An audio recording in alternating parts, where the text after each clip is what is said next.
aiming to make a perfect mug of tea. Let it stand a bit. As you can see, I'm back in Romney today on a little adventure, probably about 10 days, hopefully, and I'm about 2 days into my trip now, and I'm parked next to an ancient monument. I'm not sure, it's probably not going to show up very well if I turn the camera and maybe adjust the lighting. I don't know. Here, to give you a clue, it's an ancient ring of stones. It's Stonehenge, and I have been sitting watching Stonehenge from early in the morning at sunrise to sunset and loved every minute. A perfect brew, a perfect view. Well, let's sit back and have another little chat. The last video I did about the report about, I think 3/4 of UK people are not going to have enough for a moderate retirement. That video has blown up for me in my little channel anyway. Thank you so much to everyone who commented and watched. I think the majority of us were or are on the same page with it all. That yeah, it's difficult to have a good life on the very minimum, which was about, I think, 13,000 for a single person. My income at the moment is barely that, as I've explained previously, and I am currently taking some money out of savings until I get my state pension, and also looking to grow my income on social media. But I did not agree with the moderate headlines that were screaming out that 32,000. I think the majority of us agreed that that wasn't your average lifestyle. Some people thought it wasn't enough. I think it's a very personal thing, as I think any sensible person would see. It's really going to depend what you want to do in your retirement. But I think these headlines from the media sometimes aren't particularly helpful. Some of you have pointed out that if it helps younger people put more towards their futures, then that would be what the intention is. I can see that point.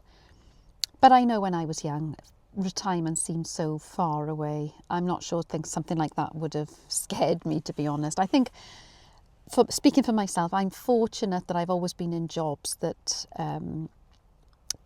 gave me pensions. Didn't particularly have to opt in. The NHS one was just there. And then the private pensions I took out with work, I must have contributed more than the basic.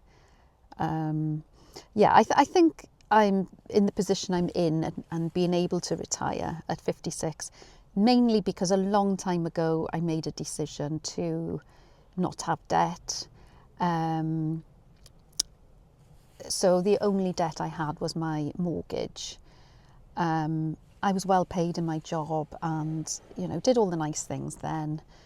Unfortunately didn't accumulate debt, and I guess now that's why I've got my savings, plus of course the breast cancer, the critical illness payment again.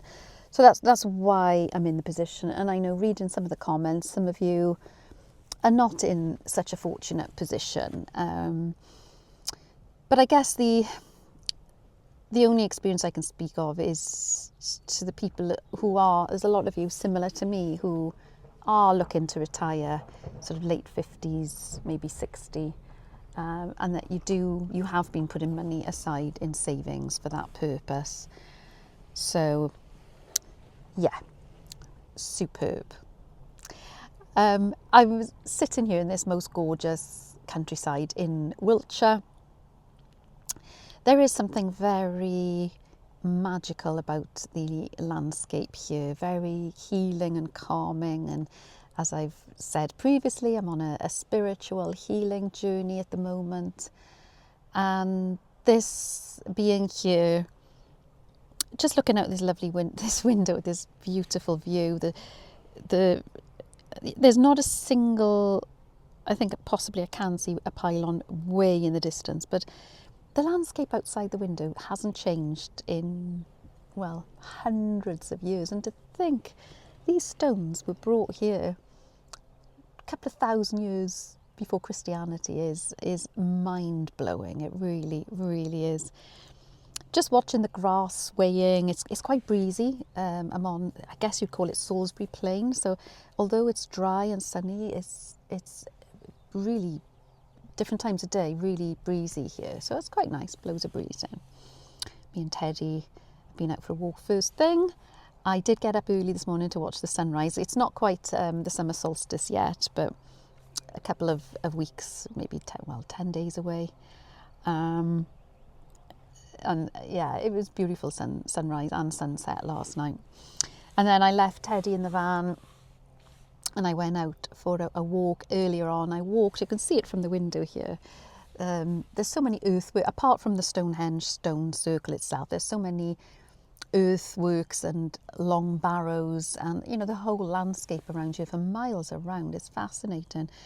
And I walked, it's a public footpath, you can actually walk straight past the Stonehenge circle for free without paying, because there's a permissive path that walks straight past the stones. And I carried on going up to this hill where all these big giant heaps of, well, grassy mounds now, but I think they were burial grounds. It's really quite a, like I said, a very spiritual feeling here. And then I did a big loop back to the van, which was lovely. And I've got quite windblown because it is, as I said, very breezy. But this landscape is just what I need. It's soothing, it's calming, really lovely. And what I've been thinking about today, and what I want to talk about, following on from the retirement fund video, is this word rage. Because, as I said, I'm fortunate on all the social media channels I have. I rarely get nasty comments or trolls, the odd one, but not many actually. And as I said, most of us were in agreement with what I said on the last video. But there was a few comments that my video seemed to spark rage in people. I can understand people have a different opinion to me. That's absolutely fine. We can still be friends. But it's just this rage, and it was sort of targeted at what I said and also some of the people commenting. And that got me thinking about generally rage today. And a lot of it is, I think, driven by social media. And I've been caught up in it myself. And an example is Facebook. Now, I have been on, it's a personal page, and I'm only friends with people I knew in school and people I've worked with over the years, family members, etc. I've been on Facebook, I think, since 2007. And, you know, I've found it such a lovely resource to keep up with everyone and let people know what I'm doing in my life. And I suppose in the last 12 months or so, I've not really gone on it much because I've noticed myself getting angry. Because it used to be that the feed was full of my friends, what they're doing, and, you know, a little bit of back and forth chats, you know, oh, that's a lovely, where have you been? Oh, you know, it was like really conversational. And all of a sudden I open up Facebook and it's just a lot of reels that are absolutely no content whatsoever. And a lot of hate, a lot of extreme views, and even in local groups, just really horrid comments. And I made the mistake of reacting to one of those comments. It was on a local group in my area, and somebody had made some really nasty comments about a group of people. And I reported the comment thinking, that is so outrageous what they've said, that that comment will obviously be taken down. And about a week later I had a message from Facebook to say, no, sorry, they hadn't violated community standards. And I was aghast. I mean, how? There is a difference. I understand free speech. I'm all for that. Like I said, don't have to agree with me. I don't have to agree with others. We've all got an opinion. But there has to be, I would have thought, a level of what's acceptable and what isn't. And I've kind of been looking into it, and I think it's just pervading through all social media platforms is this idea. It's called rage bait, where it used to be clickbait. On YouTube you'd see little clickbaity thumbnails, and it doesn't seem to be so much now. But so, and I don't really see it on YouTube, but Facebook very much so. Just things designed to get you to react, and not react in a pleasant way. It's psychology, apparently. As I say, I've looked into it. As humans, we're designed to scan for threats, and so scary news headlines like that, pension, 3/4 of us aren't going to be able to have a retirement that's comfortable. When you look into the figures, you realise that, actually, I think it was 87% of us are going to get the minimum. So they're not quite all they're made out to be. But going back to Facebook, it was this horrible comment. And even Facebook said, no, that doesn't violate our guidelines. Like what kind of community guidelines are these if somebody can get away with a comment like that? And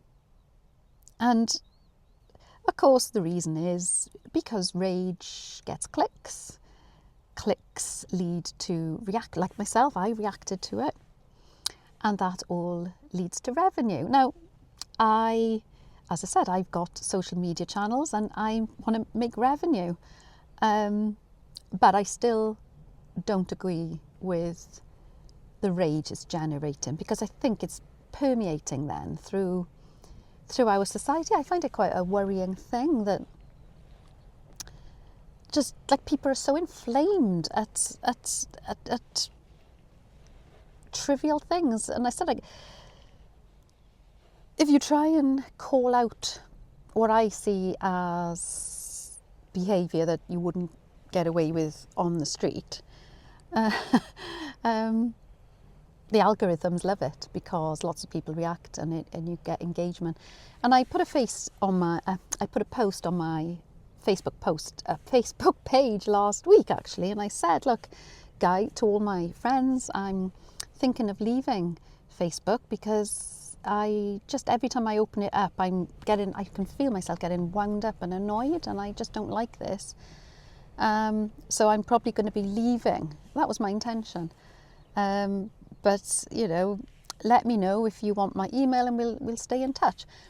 I had more of my old friends that I haven't spoken to for a very long time contact me from my post to say they agreed, they felt the same. A lot of them were saying, I've made loads of complaints and none of them are upheld.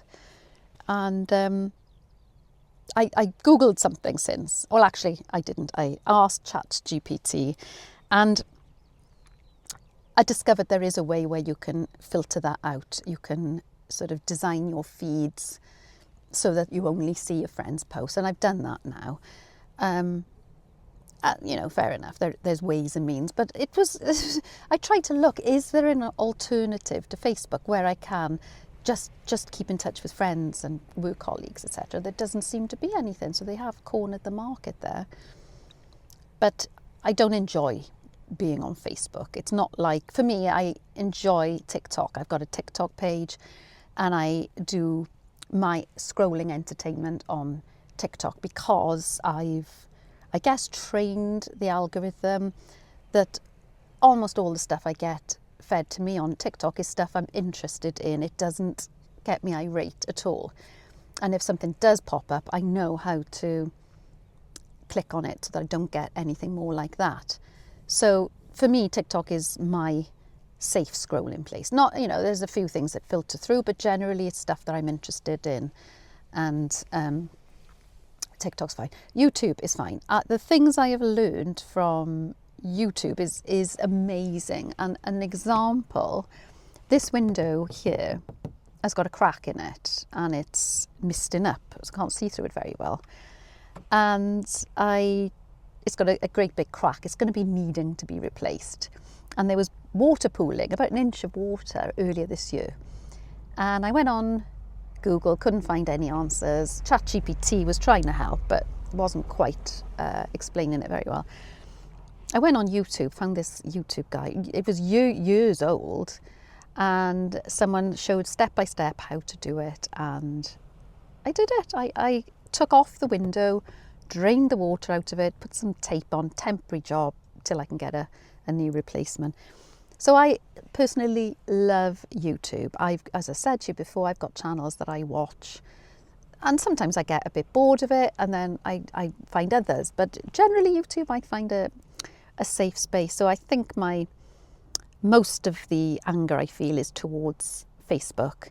Instagram is owned by the same company, of course, as Facebook, and I don't do much on Instagram. I have got an Instagram page for here.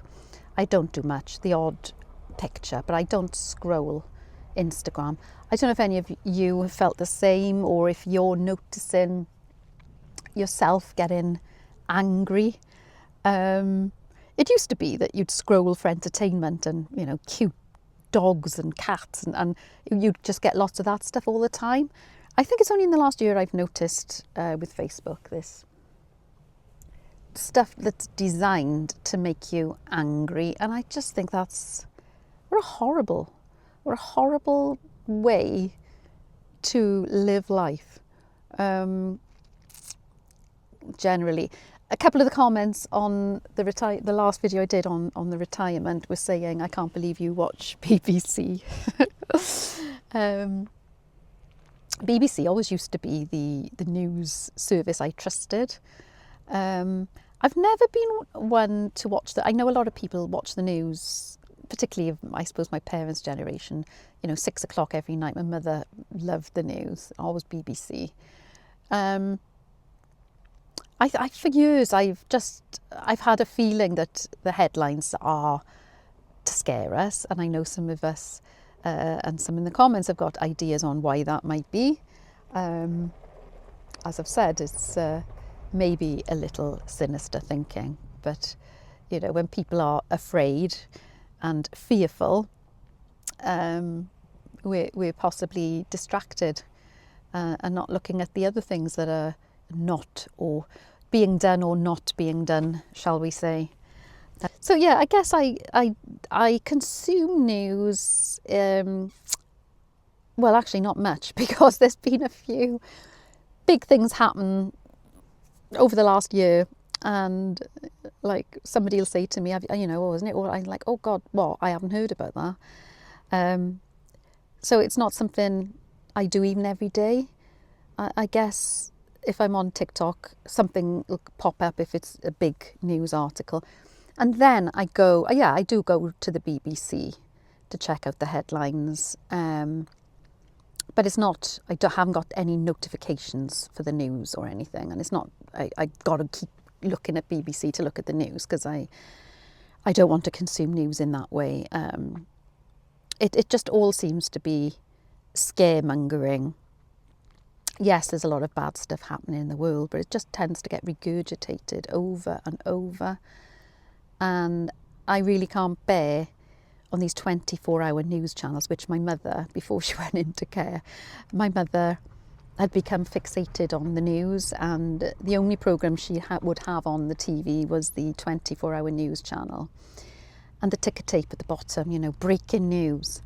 Oh my God, I guess you're all alarmed. What's breaking news now, you know? And it's just some nonsense, nothing breaking news whatsoever.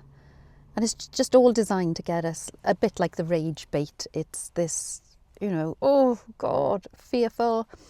As I said, all focusing on what you know, everyone's talking about, and then we're not noticing the things that are maybe creeping up on us.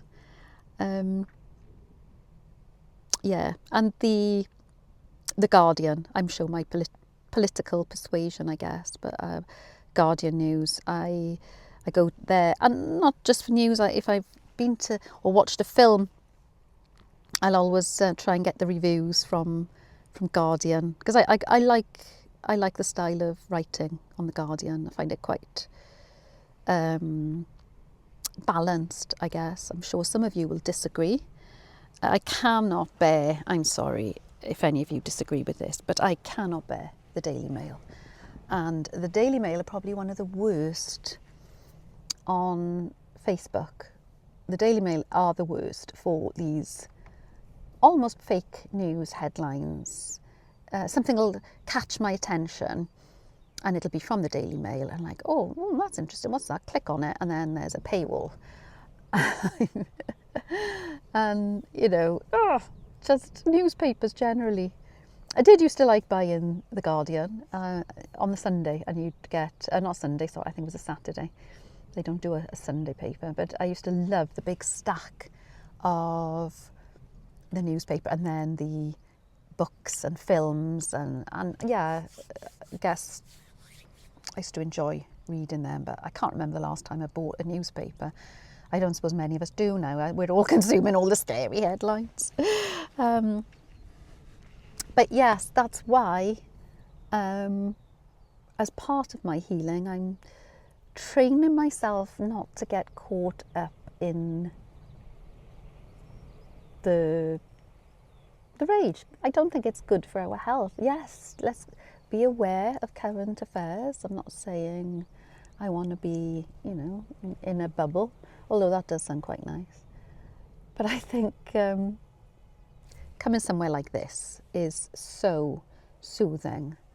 And as I looked at Stonehenge, the stones, they have survived wars, pestilence, plague, kings and queens. They're still there. Watching them early this morning, the grounds crew come in before the visitors come in, and they're out there. I don't know, they look like they're doing some kind of maintenance on the stones, or cleaning, or grass cutting. And what those stones have probably not seen, because they're miles from anywhere. But yeah, I'm just in this mystical, spiritual landscape, and feeling very soothed. And what a lovely antidote it is to the rage that we see.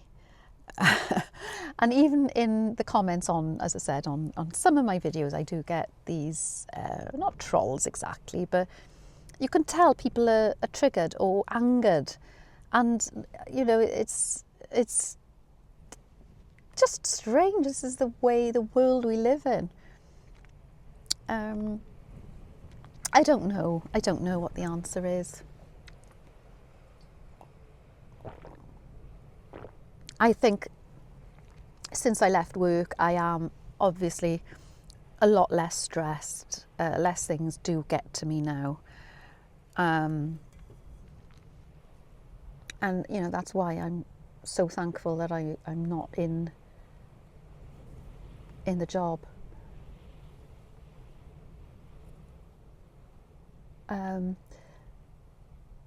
Yeah, just, again, it wasn't just news headlines when I was in work that would send fear through me. I think, as much as I love my career in sales, I had some really good jobs and really good companies I work for, good managers. Unfortunately, there were a few. I think the word toxic is overused, but I'm sure you get the gist. And I think fear was very much something that was driven into us in some jobs. The fear of, you know, what's going to happen if you don't hit your targets. League tables. The dread of sales figures coming through every month. Sometimes it was exciting if I was on a roll. if things weren't going so well, it was difficult climate. Yeah, it's just like, oh no, what's going to happen now? And then the worst thing in my sales job, the thing I used to get most stressed about was getting the field visits from a manager. Now, as I said, some of my managers were lovely and those days were learning opportunities. They were good. I would say towards the later years, they weren't generally so good. It's probably because I was kind of feeling a bit negative about my job anyway. But the manager would announce that they were coming out with me, and like for the week before, I would be getting myself in knots because you were expected to work in a certain way, which probably my personality didn't suit. You know, quite aggressive with the sales, and you know, if a customer didn't want to see you or couldn't see you, and I having been on the other side, I guess I understood what it was like having sales reps come and see you at inopportune times. But that would be never good enough for a manager, because it was because I hadn't given them enough reason to let me in. And so being faced with a whole day from 8 in the morning till whenever they decided they'd had enough, going round cold calling, sitting down at appointments. And I didn't mind it if a manager came out and sat down with me in a call and contributed to the call. It was almost like, you know, we were two people working for the same company having a conversation with the customers. But what I really hated was when they'd sit down in the back of the room with a little clipboard and make notes. And I know the customers hated that as well, because they used to tell me afterwards. And when I became a sales manager, I was determined I wasn't going to do that. Awful. Cringe. And then go back and sit in the car after the call. So, Julia, how do you think that went? My stomach's dropping thinking about it. I hope any of you who were sales managers maybe having a wry smile. Did you do that to any of your sales team? Oh God. Yeah, so these days, here I am, sitting in my camper van. So many of you as well are looking to buy camper vans, already have camper vans. I think in the last 12 months since I've had Romy, I've used the camper van more than I have in any of the years previously, really. Maybe something to do with the fact that I'm on my own now. And I don't have to sort of wait, you know, for times to be suitable for both of us to go away. It's just like I can go anytime, really, other than when I've got commitments at home. But yeah, it's just so easy to rock up, me and Teddy. I'm just really enjoying. As I said, it's just the opposite of the rage. It's serene, calm. My time is mine, and just planning some nice things for the next few days. It's going to be my birthday while I'm away, and that these 10 days are stretching out nicely in front of me. And yeah, let me know in the comments, guys, if anything is making you angry these days. Any of you still in work, having to do impossible things? Some of you who are still working and will be working for the foreseeable. Some of you seem to have jobs that you quite like, so that, I guess that's a positive. And let me know what you think of social media as well. Oh dear. Hopefully I shan't be generating rage. I don't mind discussion. I think discussion's good. Disagreement's absolutely fine. It's nice to see different perspectives. And from the comments on some of my videos, you know, people do make me pause for thought sometimes and think I hadn't thought of something that way before. But hopefully no more rage. I'm going to go back to my cup of tea and take Teddy out for a late afternoon walk. Going to go the other way, I think, maybe down towards the avenue. I think I can go to see the visitor centre. I don't think you need a ticket to do that either. I did come to Stonehenge a couple of years ago. Yeah.